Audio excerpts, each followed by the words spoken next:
பெரியோர்களே, சகோதரர்களே, தாய்மார்களே, அளவிலா கருணையும் நிகரிலா கிருபையும் கொண்ட எல்லாம் வல்ல அல்லாஹ் ரப்புல் ஆலமீனுடைய பேரருளால் அல்லாஹ் சுப்ஹானஹு வ தஆலா இந்த தீனுல் இஸ்லாத்தை நமக்கு ஒரு நடுநிலையான தீனுல் கையிமா என்று சொல்லக்கூடிய நடுநிலையான மார்க்கமாகவும்,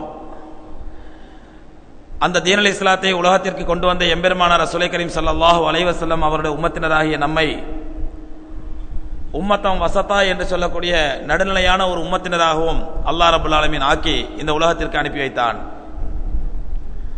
அன்புக்குரியவர்களே, ஏன் அல்லாஹ் தன்னுடைய தீனை தீனுல் கையிம் நடுநிலையான மார்க்கம் என்று அல்லாஹ் வர்ணிக்கின்றான்? எம்பெருமானார் ஸல்லல்லாஹு அலைஹி வஸல்லம் அவருடைய உம்மத்தினரை உம்மத்தம் வசத்தா நடுநிலையான சமுதாயம் என்று அல்லாஹ் ரப்புல் ஆலமீன் சிலாகித்து கூறுகின்றான் தன்னுடைய திருமறையிலே. அதற்கு காரணம் என்ன என்று பார்க்கும் பொழுது, அல்லாஹ் ரப்புல் ஆலமீன் அதற்கு முன்னால் உலகத்திற்கு அனுப்பப்பட்ட இரண்டு நபிமார்களுடைய உம்மத்தினரான யூதர்களும் கிறிஸ்தவர்களும் வழி மாறி வழிகெட்டு தங்களுடைய மனம் போன போக்கில் எல்லாம் மார்க்கத்தை திணித்து வளைத்து அவருடைய மனம் போன இஷ்டத்திற்கெல்லாம் மார்க்கத்தை மாற்றி ஒரு வழியாக அல்லாஹ்வுடைய மார்க்கத்தை கூட்டி குறைத்து குழப்பி குதறி தள்ளிவிட்டார்கள். அப்படி அவர்கள் குதறி தள்ளும் பொழுது ஒன்று ஒரேடியாக வரம்பு மீறி போய் எல்லையை தாண்டி போனார்கள், அல்லது ஒரேடியாக வரம்பு தாழ்ந்து எல்லையை மீறி போனார்கள். இந்த இரண்டுக்கும் அப்பாற்பட்டு எம்பெருமானார் ரசூலை கரீம் ஸல்லல்லாஹு அலைஹி வஸல்லம் அவர்கள் அல்லாஹ் வழங்கிய இந்த அற்புத தீனுல் இஸ்லாத்தை, அற்புத மார்க்கத்தை எவ்விதமான கூடுதலின்றி, குறைவின்றி, குழப்பமின்றி, குதர்ப்பமின்றி தெல்ல தெளிவாக பின்பற்றியதனால் அல்லாஹ் ரப்புல் ஆலமீன் எம்பெருமானார் ஸல்லல்லாஹு அலைஹி வஸல்லம் அவருடைய இந்த உம்மத்தினருக்கு உம்மத்தம் வசத்தா என்று தன்னுடைய திருமறையை பெயரிட்டு, இப்படித்தான் இந்த உம்மத்தம் வசத்தாவாக இருக்க வேண்டும் என்று அல்லாஹ் பிரியப்பட்டான். காரணம் என்னவென்றால் சகோதரர்களே, உதாரணத்துக்கு ஒரு சில செய்திகளை, ஒரு சில விஷயங்களை உங்களுக்கு சொல்கின்றேன். யூதர்கள் தங்களுடைய அல்லாஹ் கொடுத்த மார்க்கத்தை மாற்றி எப்படி குழப்பினார்கள் என்றால், எப்படி சொதப்பினார்கள் என்றால், உதாரணமாக பெண்களுக்கு மாதவிடாய் நேரத்திலே அவர்களை வீட்டை விட்டே விலக்கிவிட வேண்டும், அவர்கள் தொட்டால் தீட்டு பட்டால் தீட்டு என்று இன்றைய கால பிராமணர்கள் பெண்களை கேவலப்படுத்தி அசிங்கப்படுத்துகிறார்களே. பெண்களுக்கு இயற்கையாக ஏற்படக்கூடிய ஒரு இயற்கை உபாதை, எப்படி ஆண்களுக்கு மலஜலம் ஏற்படுகின்றதோ, வாந்தி ஏற்படுகிறதோ, அதுபோன்ற பெண்களுக்கு அல்லாஹ் ரப்புல் ஆலமீன் ஏற்படுத்திய ஒரு இயற்கையான உபாதை பெண்களுக்கு மாதம் ஒரு முறை வரக்கூடிய அந்த மாதவிடாய் என்பது. ஆனால் அதனை அசிங்கப்படுத்தி கேவலப்படுத்தி பெண்களை ஒரு போகப் பொருளாக ஆக்கி, அவர்களை ஒரு சமுதாயத்திலே வாழ்வதற்கே தகுதியற்ற ஒரு ஈனப்பிறவிகளாக ஆக்கி, அந்த போன்ற ஒரு மாதவிடாய் நிலை ஏற்பட்டுவிட்டால் பெண்கள் தொடுவதற்கே அசிங்கமானவர்கள், வீட்டில் வசிப்பதற்கே தகுதியற்றவர்கள். எந்த அளவுக்கு என்றால், பிராமண வழக்கிலே உண்டு வீட்டுக்கு விலக்கு, பெண்களை பார்த்து வீட்டுக்கு விலக்கு, விலக்கு என்றால் எரியக்கூடிய விலக்கு அல்ல, விலக்கி வைப்பது, வீட்டை விட்டு விலக்கி வைப்பது. பெண்களுக்கு அந்த மாதத்தில் ஏற்படக்கூடிய அந்த பீரியடை வீட்டுக்கு விலக்கு என்று பிராமண தமிழிலே சொல்வார்கள்.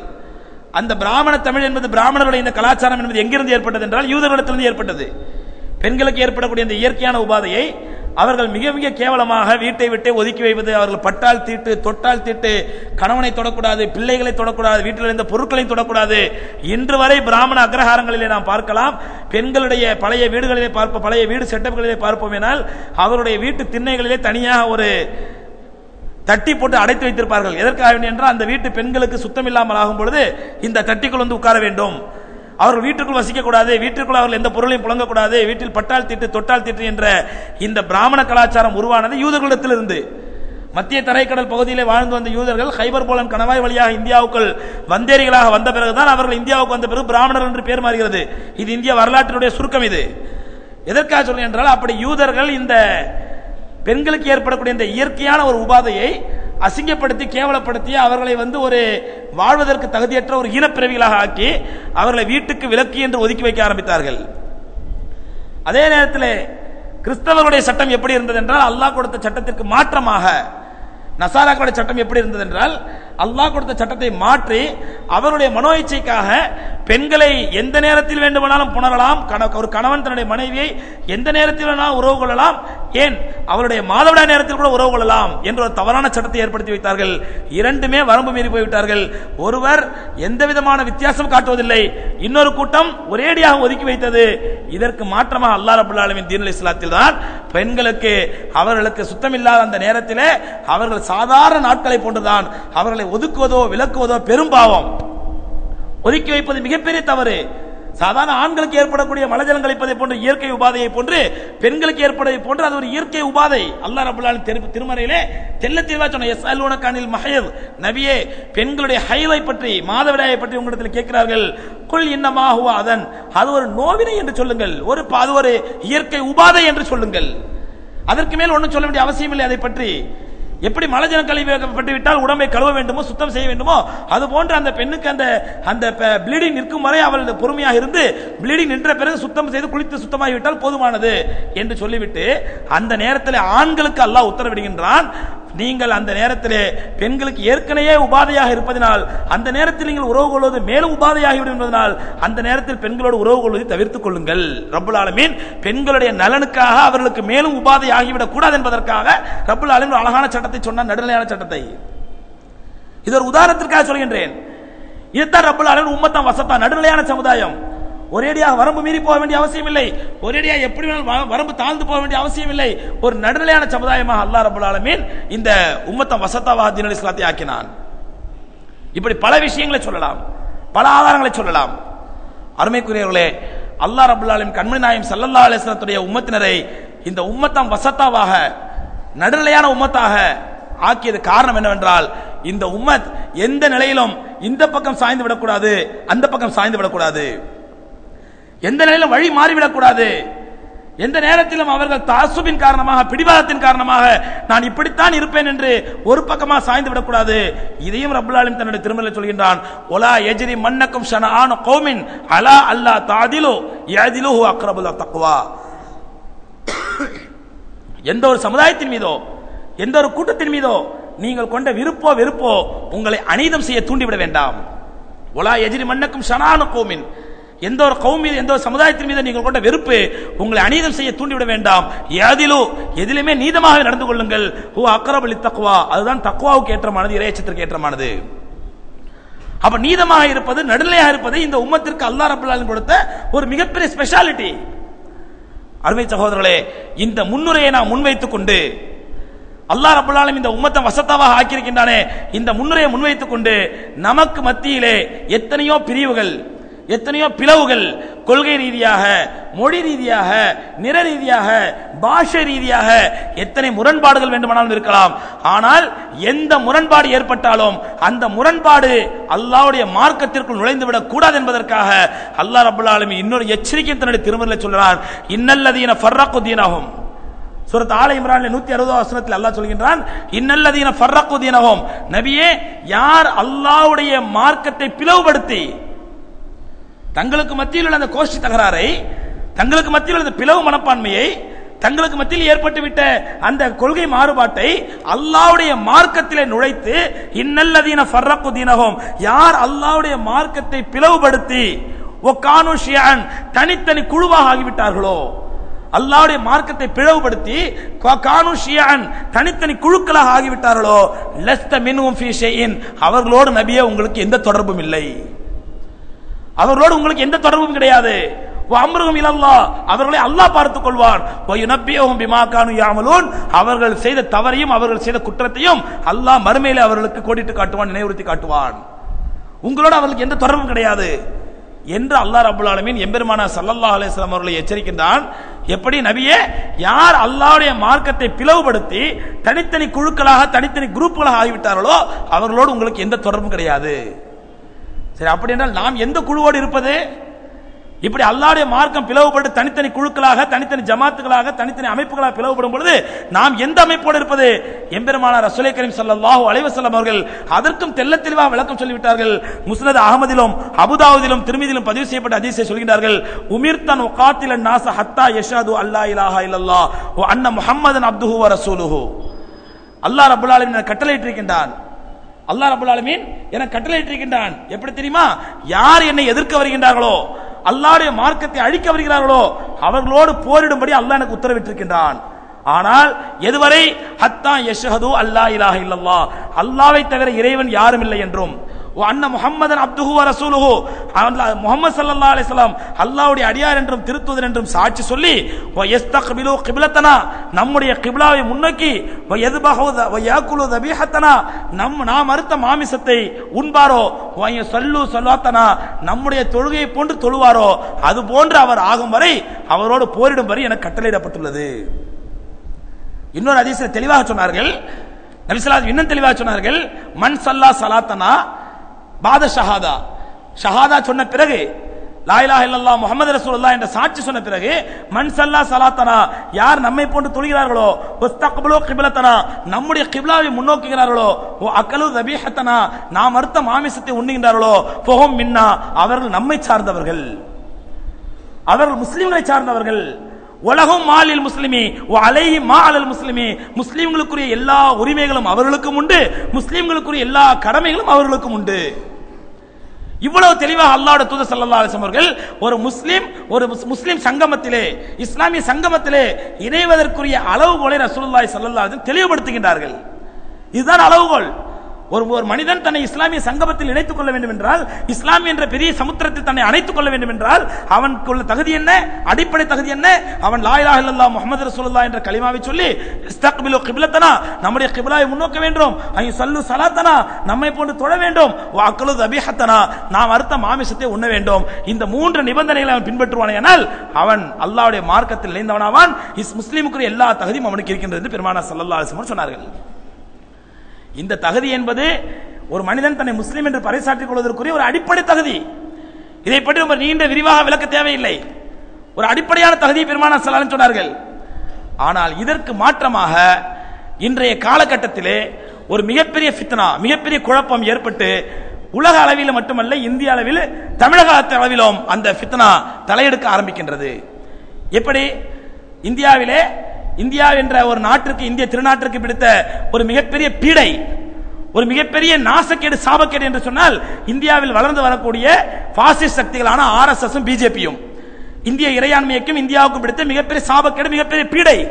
அந்த சாபக்கேடுகள் தங்களுடைய ஆட்சியை நிலைநாட்டிக் கொள்வதற்காக, தங்களை நிலைநிறுத்திக் கொள்வதற்காக எப்படிப்பட்ட கீழ்த்தரமான வேலையிலும் இறங்க தயங்க மாட்டார்கள் என்பதற்கு ஒரு சில உதாரணங்கள் சமீபத்தில் அரங்கேற்றப்பட்டு வருகின்றன. எப்படி என்றால், இந்தியா சுதந்திரத்திற்காக பாடுபட்ட முதுபெரும் தலைவர்கள் ஒருவரான மகாத்மா காந்தியடிகளை நாதுராம் கோட்சே கொலை செய்யும் பொழுது அவன் செய்த மிகப்பெரிய சூழ்ச்சி என்ன தெரியுமா? ஒரு 15 நாட்களுக்கு முன்பாக போய் ஒரு ஆஸ்பத்திரியில் கத்னா செய்து கொண்டான். 15 நாட்களுக்கு முன்பாக ஒரு மருத்துவமனையில் போய் கத்னா செய்து கொண்டான், சுன்னத் செய்து கொண்டான். செய்து கொண்டு தன்னுடைய கையில, இடது கையிலே முகமது இஸ்மாயில் என்று பச்சை குத்தி கொண்டான். இந்த 2 காரியத்தையும் செய்துவிட்டு தான் அவன் மகாத்மா காந்தியை கொன்றான். ஏன்? எதற்காக? மகாத்மா காந்தியை கொன்றவுடன் இந்திய மக்கள் எல்லாம் பெரிய கொந்தளிப்பு ஏற்படும், இந்திய மக்களுக்கு பெரிய ஆவேசம் ஏற்படும். அந்த கொந்தளிப்பையும் ஆவேசத்தையும் அப்படியே முஸ்லிம்கள் பக்கம் திருப்பிவிட வேண்டும், முஸ்லிம்கள் தான் கொன்றார்கள் திருப்பிவிட வேண்டும் என்பதற்காகத்தான் அவன் முதலாக கத்னா செய்து கொண்டு தன்னுடைய கையிலே முகமது இஸ்மாயில் என்று பச்சை குத்தி கொண்டு நாதுராம் கோட்சே என்ற ஆர்எஸ்எஸ் தீவிரவாதி மகாத்மா காந்தியடிகளை கொலை செய்தான். மகாத்மா காந்தி அவர்கள் கொல்லப்பட்டது, சுடப்பட்டது மாலை 3 மணிக்கு. அரசாங்கத்தினால் ரேடியோவிலே அதிகாரப்பூர்வமாக அறிவிக்கப்பட்டது மாலை 6:30 மணிக்கு. ஏன் இந்த 3.5 மணி நேரம் தாமதம்? தெரியுமா? அப்பொழுது இருந்த மவுண்ட் பேட்டன் பிரபு உடனடியாக இந்த பிரச்சனையை ஒரு பெரிய இஷ்யூவாக எடுத்து கொன்றவன் யார் என்று அவர் தீர விசாரித்து அது தெரிந்த பிறகுதான் முழுமையாக தெரிந்தது, கொன்றவன் நாதுராம் கோட்சே, முகமது இஸ்மாயில் அல்ல. அவனுடைய கத்னாவை வைத்தோ முகமது இஸ்மாயில் என்ற பச்சை குத்தியதை வைத்து நாம் அவனை முஸ்லிம் என்று தீர்மானித்து விடக் கூடாது, இவன் சூழ்ச்சி செய்து கொண்டிருக்கிறான் என்பதை கண்டுபிடித்த பிறகு 6:30 மணிக்கு ரேடியோவில் அறிவிக்கிறார்கள். எப்படி தெரியுமா? அண்ணல் காந்தியடிகள் கொல்லப்பட்டார்கள், கொன்றவர் முஸ்லிம் அல்ல. ஏன்? காரணம் என்ன? ஏன் இப்படி தீவிரமாக விசாரித்த பிறகு செய்தி அறிவிக்கப்பட்டது? அப்பொழுது இருந்தது ஆங்கிலேயருடைய ஆட்சி, இந்தியர்களுடைய ஆட்சி அல்ல. ஆங்கிலேயர் எவ்வளவு கொள்ளைக்காரனாக, அநியாயக்காரனாக இருந்தாலும் சில விஷயங்கள் நீதமானவனாக இருப்பான். ஆகவே அவன் நீதத்தை கடைபிடித்து முஸ்லிம்கள் மீது கொடுக்கப்பட்ட இந்த பழியை துடைப்பதற்காக 3.5 மணி நேரம் எடுத்து தீவிர விசாரித்த பிறகு அறிவித்தார், மகாத்மா காந்தியடிகள் கொல்லப்பட்டார்கள், அவரை கொன்றவர் முஸ்லிம் அல்ல. இப்படி கீழ்த்தரமான வேலையில் இறங்குவதில் கை தேர்ந்தவர்களான இந்த ஆர்எஸ்எஸ் காரர்கள், பிஜேபி காரர்கள் எப்படி எப்படிலாமோ தகுதித்தம் செய்து நரபலி மோடி, குள்ளநரி மோடியை முன்னிறுத்தி அவனை பிரதமராக்குவதற்கு என்னென்னமோ செய்தார்கள். ஆனால் சமீபத்தில் வந்த அந்த இஸ்ரத் ஜஹானுடைய கொலை வழக்கு மோடியுடைய பெயரை நாரடித்து விட்டது. குஜராத்திலே இஸ்ரத் ஜஹான் என்ற ஒரு முஸ்லிம் பெண், கல்லூரி பெண், அவளோடு சேர்ந்த இன்னும் 3 இளைஞர்கள் அநியாயமாக முஸ்லிம்கள் சுட்டுக் கொல்லப்பட்டு விட்டு மோடியை கொல்ல வந்த தீவிரவாதிகள் என்று என்கவுண்டர் போட்டார்கள்.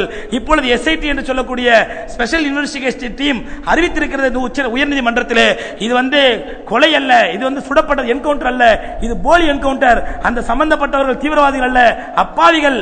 அந்த பெண்ணை கற்பழித்து விட்டு 3 நாட்களுக்கு முன்பே கொலை செய்துவிட்டு போலீஸ்காரர்கள் அவளை சுட்டதை போட்டு நாடகம் நடத்தியிருக்கிறார்கள் என்ற உண்மையை எஸ்ஐடி இப்பொழுது தெரிவித்திருக்கிறது. மோடியினுடைய எவ்வளவுதான் பூசி மொழியினாலும் உண்மை வெளிச்சத்திற்கு வந்து மோடியின் பெயரை கலங்கடித்துக் கொண்டிருக்கிறது என்பதனால் இப்பொழுது இந்த ஆர்எஸ்எஸ் தீவிரவாதிகள் புது ஒரு யுத்தியை கையாள ஆரம்பித்திருக்கிறார்கள். என்ன தெரியுமா? ஆங்கிலேயருடைய சூழ்ச்சிகளில் ஒன்று டிவைட் அண்ட் ரூல் பாலிசி. நாம் சின்ன பிள்ளையில ஸ்கூல்ல படிச்சிருப்போம். எப்படின்னு சொன்னா, ஒரு நீதி கதைகள்ல ஒரு 4 மாடு ஒரு இடத்துல மேய்ஞ்சிக்கிட்டு இருந்துச்சான். ஒரு சிங்கம் அடிக்க வந்துச்சான்.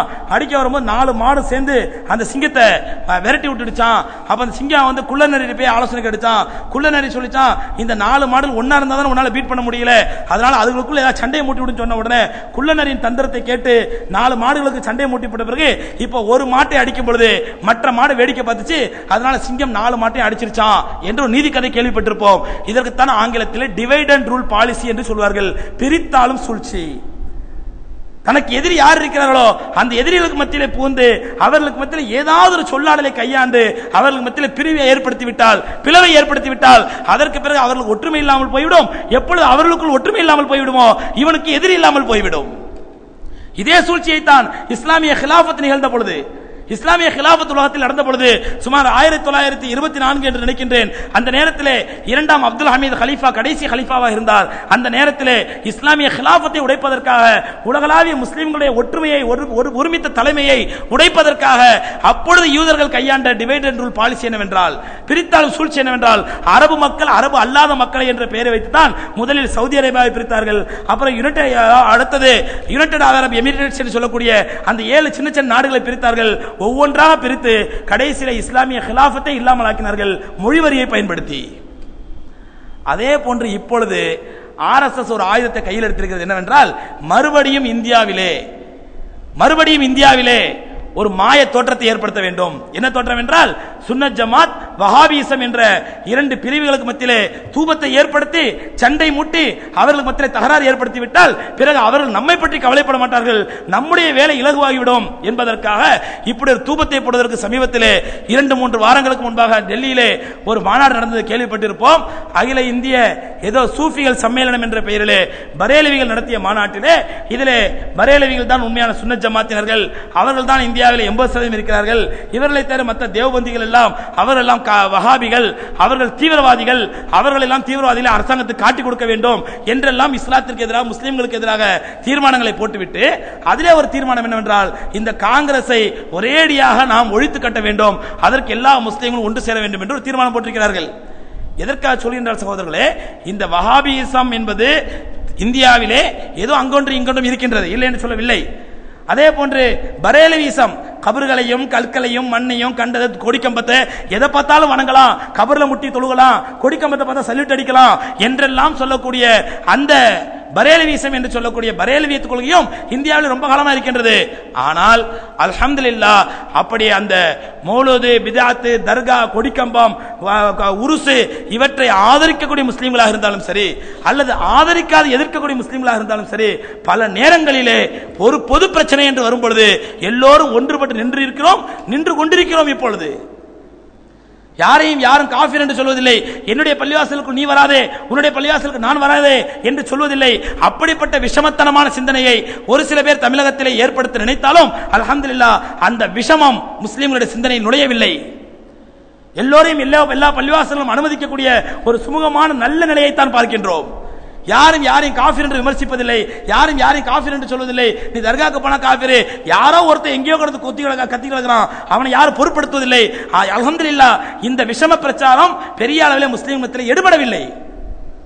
என்ன பிரச்சாரம்? தர்காவுக்கு போகாம இரு, ஆனால் தர்காவுக்கு செல்பவர் செல்லாதவரை பார்த்து காஃபிர் என்று சொல்வதில்லை, சொல்லாதவர் செல்பவரை பார்த்து காஃபிர் என்று சொல்வதில்லை.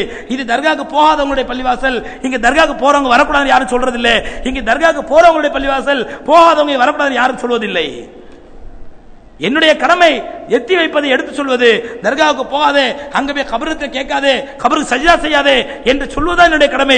ஏற்றுக்கொள்வதும் ஏற்றுக்கொள்ளாதும் உன்னுடைய விருப்பம் என்ற ஒரு பரந்த நிலையில் தான், இஸ்லாமிய சிந்தனையோடு தான் இன்றைய தாவாக்களம் இருந்து கொண்டிருக்கிறது. ஆனால் இதற்கு மாற்றமாக முஸ்லிம்களுக்கு மத்தியில் பிளவுபடுத்தி, எப்படி தௌஹீத் என்ற பெயரால் பிளவுபடுத்துவதற்கு ஒரு பெரிய சூழ்ச்சி நடைபெற்றது. அல்ஹம்துலில்லாஹ் அந்த சூழ்ச்சி முறியடிக்கப்பட்டு விட்டது.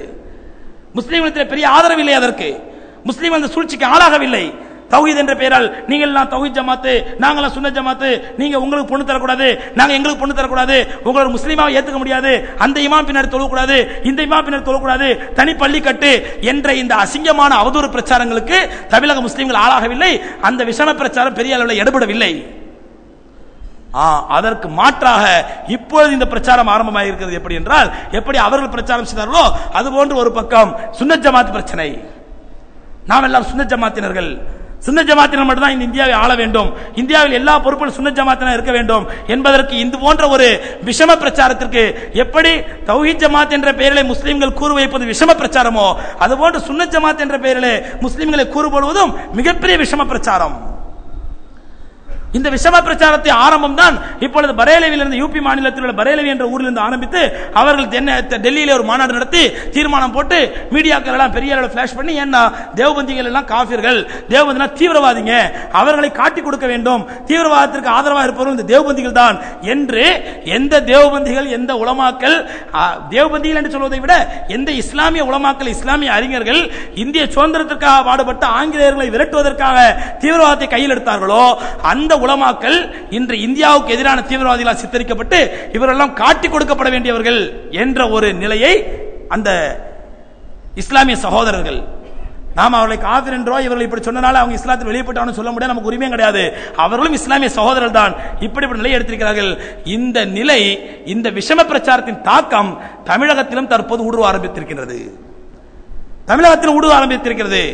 எப்படி என்றால், கேரளாவிலே இதே சுன்னத் ஜமாத் பெயரிலேயே ஒரு மிகப்பெரிய பிரிவினை ஏற்படுத்திய ஒரு ஷேக் ஒருவர், கேரளாவிலே மிகப்பெரிய ஷேக், பெரிய மதரசாக்களை நடத்துறாரு, பெரிய ஆயிரக்கணக்கான மாணவர்கள் ஓதுறாங்க, ஆயிரக்கணக்கான மாணவர்கள் படிக்கக்கூடிய மருத்துவ கல்லூரி வச்சிருக்காரு, இன்ஜினியரிங் கல்லூரி வச்சிருக்காரு, பெரிய பெரிய அரபு நாட்டு ஷேக்குமார்களாம் அங்க வந்து பார்த்துட்டு போறாங்க என்று பெரிய அளவில் பிரச்சாரம் செய்யக்கூடிய கேரளாவை சேர்ந்த ஒரு தங்கள் இப்பொழுது தமிழகத்திலே தனக்கு தேவையான ஒரு சில பண முதலைகளை கையில் வைத்துக் கொண்டு, தனக்கு தேவையான ஒரு சில தனவந்தர்களை வைத்துக் கொண்டு இங்கேயும் அது போன்ற நிலையை ஏற்படுத்த வேண்டும்.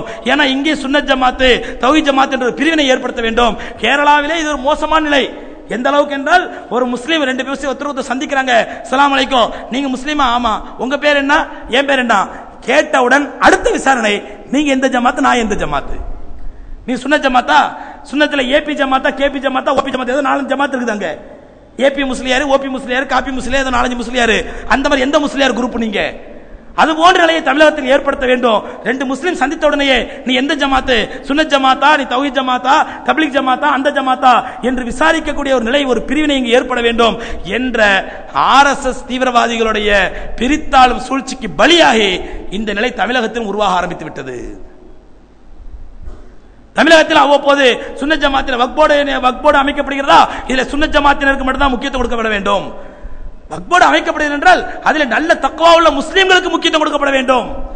அல்ல எந்த ஒரு அரசாங்கம் இஸ்லாமியர்களுக்கு என்று, முஸ்லிம்களுக்கு என்று ஒரு இடஒதுக்கீடு கொடுப்பதாக இருந்தாலோ, அல்ல முஸ்லிம்களுக்கு என்று ஏதாவது ஒரு பதவியை கொடுப்பதாக இருந்தாலோ, இரையச்சம் உள்ளவரை தேர்ந்தெடுக்க வேண்டும், நல்ல முஸ்லிமை தேர்ந்தெடுக்க வேண்டும் என்ற நிலை மாறி போய் சுன்னத் ஜமாத்தினை தேர்ந்தெடுக்க வேண்டும்.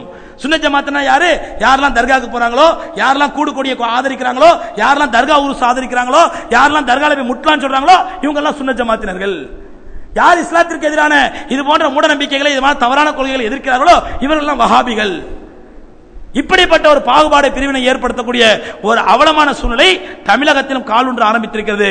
இந்த நேரத்திலே இஸ்லாமிய சகோதரர்கள், குறிப்பாக இளைஞர்கள், எப்படி நாம் எல்லாம் இந்த தௌஹீத் பிரச்சாரத்திலே மயங்கி அந்த பிளவுபாட்டை ஆதரிக்கவில்லையோ, அந்த பிளவுபாட்டை நாம் ஒன்றுமில்லாமல் ஆக்கிறோமோ, அதுபோன்று இந்த சுன்னத் ஜமாத் பிரச்சாரத்திற்கும் ஆளாகிவிடக் கூடாது.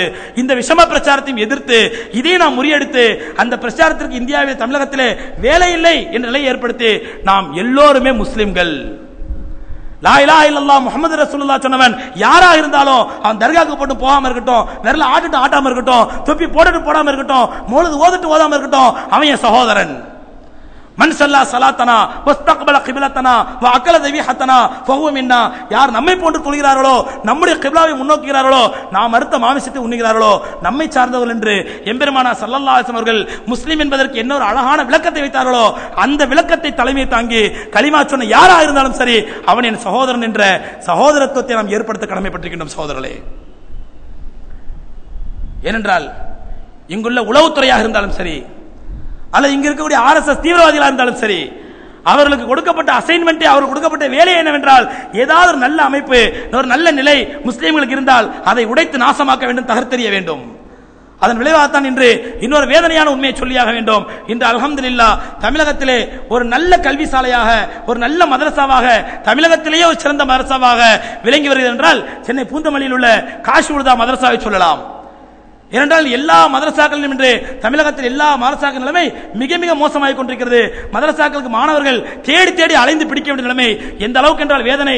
சில மதரசாக்கள் புரோக்கர்களுக்கு பணம் கொடுத்து ஆள் பிடிச்சிட்டு வா என்று சொல்லக்கூடிய நிலைமை. இப்படிப்பட்ட ஒரு நிலைமையிலே இந்த காஷி உழுதா மதரசா மட்டும்தான் சீட்டு கிடைக்குமா கிடைக்காதா, அங்கே போனால் நமக்கு இடம் கிடைக்குமா கிடைக்காதா என்று ஏக்கத்தோடு மாணவர்கள் சென்று பல பேர் சீட்டு கிடைக்காமல் திரும்பி வரக்கூடிய நல்ல நிலையை பார்க்கின்றோம். இந்த மதரசாவுக்கும் இதனுடைய தாய் மதரசாவான வேலூர் பாக்கியா சாலியாத் மதரசா இந்த தமிழகத்தில் அல்ஹம்துலில்லாஹ் அல்லாஹ்வுடைய மார்க்கம் நிலைநாட்டப்பட்டு முஸ்லிம்களுக்கு தீன் நிறைகிறது என்றால் அதற்கு அடிப்படை காரணம் வேலூர் பாக்கியா சாலியாத் அரபி மதரசா. தமிழக மதரசாக்களுக்கெல்லாம் ஒரு தாய் மதரசா. தாருலும் தேவபந்த் மதரசா நிறுவப்பட்ட காலத்திலேயே இந்த பாக்கியாத் மதரசா நிறுவப்பட்டு விட்டது. அவ்வளவு புராதனமான பழமையான மதரசா. அங்கு ஓதி கொடுத்த உஸ்தாதுமார்களும், அங்கு வாழ்ந்த ஆசிரியர் பெருமக்களும், அங்கு வாழ்ந்த அறிஞர் பெருமக்களும் அல்லாஹ்வுடைய மார்க்கத்தை நிலைநாட்டுவதற்கு தங்களுடைய வாழ்க்கையை அர்ப்பணித்தவர்கள். அந்த இரண்டு மதரசாக்களுக்கு மத்தியிலே சண்டையை மூட்டுவதை போன்ற ஒரு தோட்டத்தை ஏற்படுத்துவதிலும் இந்த உளவுத்துறையுடைய கை இல்லாமல் இல்லை. சமீபத்தில் பத்திரிகைகளை பார்த்திருக்கலாம், இஸ்லாமிய பத்திரிகைகளே நான் சமுதாயத்தை சமநிலையில் கொண்டு போகிறேன் என்று சொல்லக்கூடிய சில பெயர் தாங்கிகள் பாக்கியா சாலியாத் மதரசாவை பற்றியும் அதே மாதிரி காஷுதா மதரசாவை பற்றியும் இல்லாத பொல்லாத அவதூறுகளை பொய்களை சொல்லி இரண்டு மதரசாக்கு மத்தியிலே சிண்டு மூட்டி விட்டால் ஒன்று தாய் மதரசா பெரிய மதரசா, இன்னொன்று தமிழகத்தில் தற்போது இருக்கக்கூடிய சிறந்த மதரசா, இந்த இரண்டு மதரசாக்கு மத்தியிலே சண்டையை மூட்டி விட்டால் அதிலே குளிர் காயலாம் என்ற இந்த சூழ்ச்சியிலும் உளவுத்துறையின் கை இல்லாமல் இல்லை.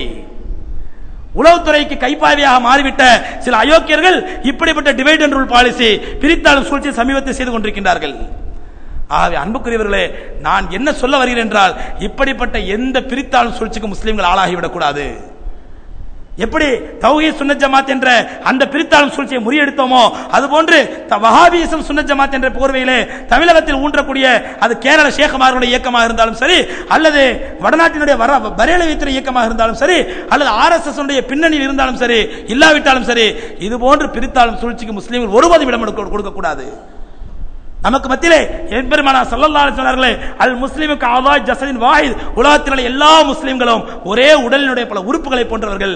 ஏதாவது ஒரு உறுப்பிலே வேதனை ஏற்பட்டாலும் உடல் முழுவதுக்குமே வேதனை ஏற்படுமே, அதுபோன்று வேதனை உணர்வோடு, அதுபோன்று தியாக உணர்வோடு, சகோதரத்துவ உணர்வோடு வாழ கடமைப்பட்டிருக்கிறோம். குறிப்பாக இளைஞர்கள் இது போன்ற சூழ்ச்சிகளுக்கு, சுன்னத் ஜமாத் வஹாபிசம் என்ற இந்த சூழ்ச்சிகளுக்கு நாம் ஆளாகிவிடக் கூடாது. இந்த சூழ்ச்சிக்கு பின்னால் இருப்பது முழுக்க முழுக்க RSS தீவிரவாதிகள் என்பதை மறந்துவிடக் கூடாது.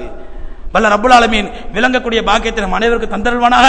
எம்பெருமானார் ஸல்லல்லாஹு அலைஹி வஸல்லம் அவர்கள் எப்படிப்பட்ட ஒரு அப்பழுக்கில்லாத பரிசுத்தமான மார்க்கத்தை நம்ம விட்டு சென்றார்களோ அந்த பரிசுத்தமான மார்க்கத்தை 100% பின்பற்றக்கூடிய பாக்கியத்தை ரப்புல் ஆலமீன் தந்தருள்வானாக. அதன் மூலமா நாம் எல்லோருடைய மறுமை வெற்றியும் ரப்புல் ஆலமீன் உறுதி செய்வானாக. முஸ்லிம்களுக்கு மத்தியிலே எந்த விதமான ஷைத்தானிய சிந்தனைகளோ ஷைத்தானிய சக்திகளோ ஊடுருவி நமக்கு மத்தியிலே பிரிவினையும் பாகுபாட்டையும் ஏற்படுத்தி விடாமல் லா இலாஹ இல்லல்லாஹ் முஹம்மது ரசூலுல்லாஹ் என்ற கலிமா சொன்ன எல்லா மனிதனும் என்னுடைய சகோதரர் என்ற சகோதரத்துவ உணர்வோடு வாழக்கூடிய பாக்கியத்தை தந்தருள்வானாக. வாகிர் தாவா